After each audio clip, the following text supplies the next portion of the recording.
Should we talk about Act 4 of Romeo and Juliet? We should talk about Act 4, and you should look at the camera, not me. Okay. Well, you're right here. I know, but it's them we're talking to. That's true. Hi. Let's talk about Act 4. Hello, Act 4.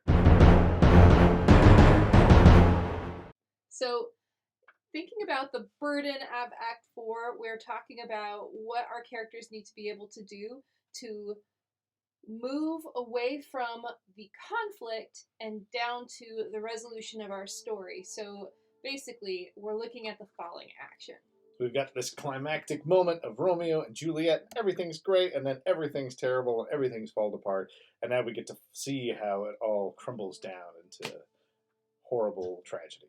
Scene 1 starts with Friar Lawrence and Paris, and Friar Lawrence is getting to hear for the first time that, hey, there's this other guy, Paris, and the Capulets are planning to marry him off to Juliet. And that's not good news for him or for Juliet or for Romeo. And with this scene, we get a little bit of Friar and Paris talking, and then Paris and Juliet actually interacting. And it's the first time they're really interacting in this play, is right now in Act 4, Scene 1. And so we get a little bit of double talk with Juliet talking about wanting to be married and who she loves, and so we get a little bit of this back and forth between them. And then it ends with a line from Juliet once she's alone with the friar. So Juliet, in a last-ditch effort, is at the friar asking him for help and decides that if he can't help, then she has only one option. Tell me not, Father, that thou hearest of this, unless thou tell me how I may prevent it. Frames me past the compass of my wits. If in thy wisdom thou canst give no help, do thou but call my resolution wise, and with this I'll help it presently. Hold, daughter! Be not so long to speak, I long to die! So the friar is really her last I was going to talk! Well, fine. The clip we just watched, it's Juliet with a gun and saying that she'd rather die than be without Romeo and go through this plan. In the play, it's a knife. And so just like in the last scene with Romeo, where he's wanting to stab out the location of his name because it's making Juliet cry, we get another parallel scene with Juliet about to stab herself because she can't be with Romeo. Kind of goes ahead and reinforces the idea that these two are going to die by killing themselves, and now it doesn't seem such a far-fetched idea. So now the friar has a new plan. It's to give Juliet this vial. Oh, Friar Lawrence! Juliet, I already know thy grief. Take thou this vial, and this distilled liquor drink thou off, and presently through all thy veins shall run a cold and drowsy humour. Oh, I feel a cold and drowsy humor running through my veins, Obi-Wan.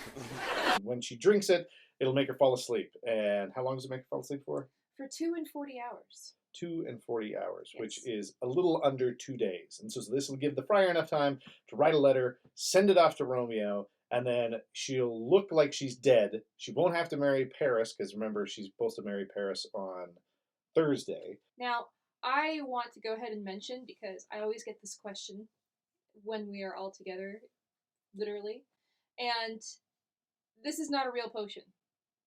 There is not anything you can drink that will make you fall asleep and appear dead to the point of turning you cold, losing all your color, slowing down your heartbeat for 2 and 40 hours. It's not real. No, God! No, God, please, no! No! No! No! So in Act 4, Scene 2, Juliet returns from the friars with her potion that she's keeping secret, and everything she's supposed to do at this point, the new plan, is not just to take the potion and appear dead, but to go home and be nice to your dad and agree to marry Paris, and then make sure that you are asleep alone that night when you take it. So Juliet goes home and kind of sweet talks her dad. How now, my headstrong? Where have you been gadding? Where I have learnt me to repent the sin of disobedient opposition. Pardon me. Henceforward, I am ever ruled by you. Yeah, she talks to him, she apologizes, and he's so excited by this apology that he bumps the wedding day from Thursday to tomorrow. And so we have a wedding on Wednesday now, which puts a bit of a wrinkle in the plan. Right. because now Juliet cannot wait another day before taking this potion, which means the friar loses a day in getting a message to Romeo. Everything gets messed up in their timeline. This next scene, Act 4, Scene 3, is mostly Juliet alone in her room contemplating taking this potion. It begins with her talking with the nurse for the last time, but as Juliet is now alone in her room, in most film versions, it's a pretty quick moment of her looking at this vial and then having a quick thought, or even no words at all in some cases, and then just taking it. But in fact, as you folks should be aware, it's a really long soliloquy that Juliet has that takes a lot of interesting turns. Yeah, she goes from first wondering if the friar's actually trying to kill her, because it's a sin for him to remarry her to another person because he's already married her to Romeo, to then worrying about, well, if the potion works, but the timing's off, if it's not 2 and 40 hours, I'm going to wake up in this crypt. And the crypt is somewhere where it's full of her dead relatives, so there's going to be bones everywhere, and how scary that might be. But then she also thinks about Tybalt, who's going to be in there, and he's freshly dead. So, I mean, there's so many things that could go wrong. Just, first of all, it could kill her.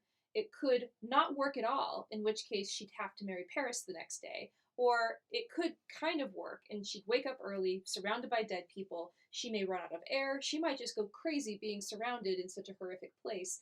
She has no idea what's going to happen. And yet, at the very end of this very long soliloquy, you see her come to a decision. Oh, look, methinks I see my cousin's ghost, seeking out Romeo that did spit his body upon a rapier's point. Stay, Tybalt, stay. Romeo, Romeo, Romeo. Here's drink. I drink to thee. She imagines that she sees Tybalt's ghost chasing after Romeo, and so to help with that, she'll take the potion and be there with Romeo and kind of save him from this. So it's her almost protecting Romeo is why she ends up doing this.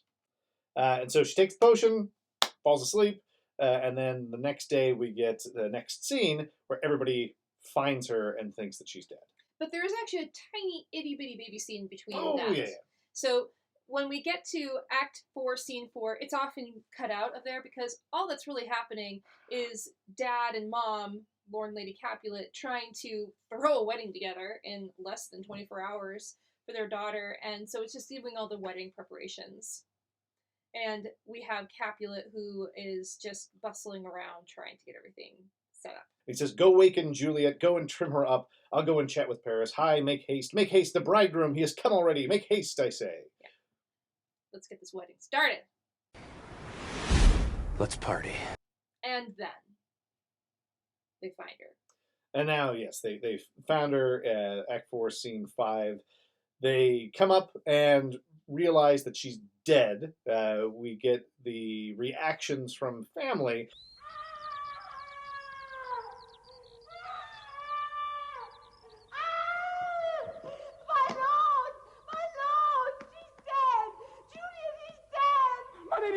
My lord is dead! What? Dead! Juliet! My baby, where is she? And we get this big swing, like I said before, Lord Capulet goes from fairly genial father at the beginning to crazy mad guy when Juliet says no, to again happy, and now he sees Juliet, and Lady Capulet sees Juliet, and they have very emotional reactions because remember, Juliet's their only daughter. Right. Where before, literally yesterday, Dad and Mom were both willing to cast out their daughter and pretend like she never even existed if she didn't do what they wanted her to do. All of a sudden, it just does a complete 180, and Dad is but one poor and loving child, but one thing to rejoice and solace in, and cruel death hath catched it from my sight. Lady Capulet says that one. Yes. Lord Capulet is, O child, my soul and not my child, dead art thou. Alack, my child is dead, and with my child my joys are buried. I feel like this is cheating. You can't have it both ways. You can't tell your kid one day that they are garbage and then the next day say carrying they're in the your street. only joy for living. Yeah, they seem to really Pick a lane, people. mess up on this whole parenting deal. Yeah. the rest of that scene and the end of this act goes with a lot of there's a lot of scene left after they find out. We get Friar Lawrence, we get Paris showing up.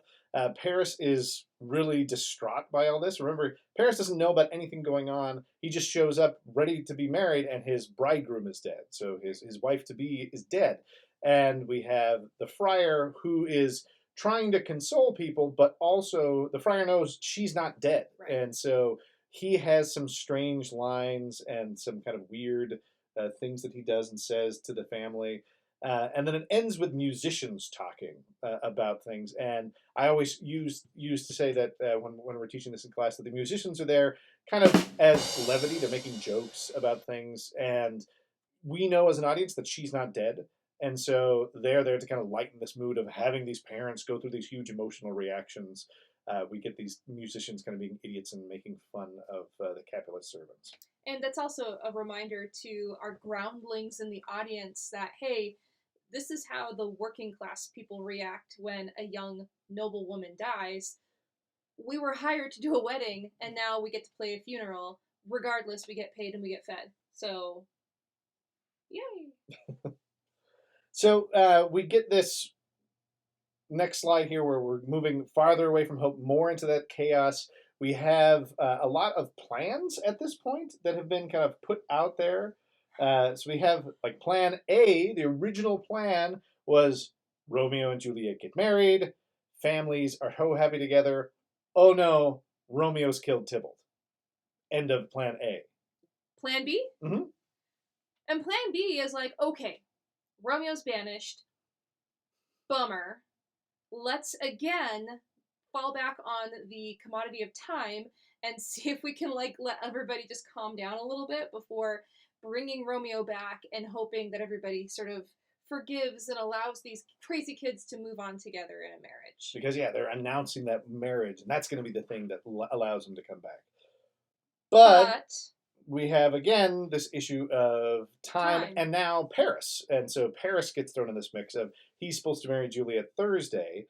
And so we get this most recent plan of, okay, you're supposed to get married Thursday. I've got this potion that'll knock you out. You take it Wednesday night, and then that'll give enough time for me to get this letter to Romeo, and then things will be okay.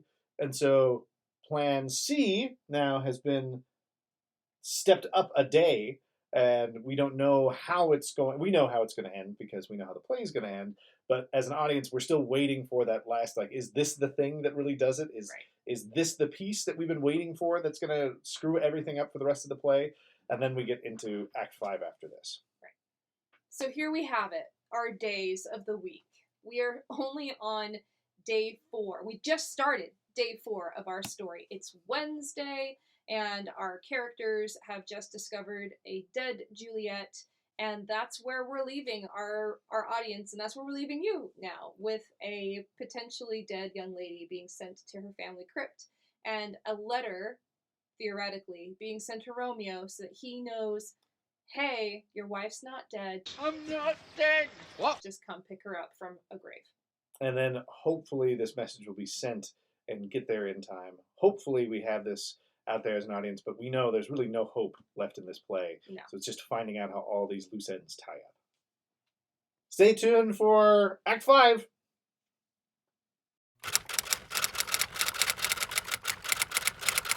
Your kids ask you if it's real? They do! Every year! They say, is this something? Is it really this is something we can do? You kids are a bunch of weirdos. Mine have never asked me that. Maybe they're afraid. Maybe they're afraid. Or... Okay. Or what? Should we have papers? Back again for another installment of Act 4 of Romeo and Juliet. Dun, dun, dun, dun, dun. Should we? Act 4 of Romeo and Juliet.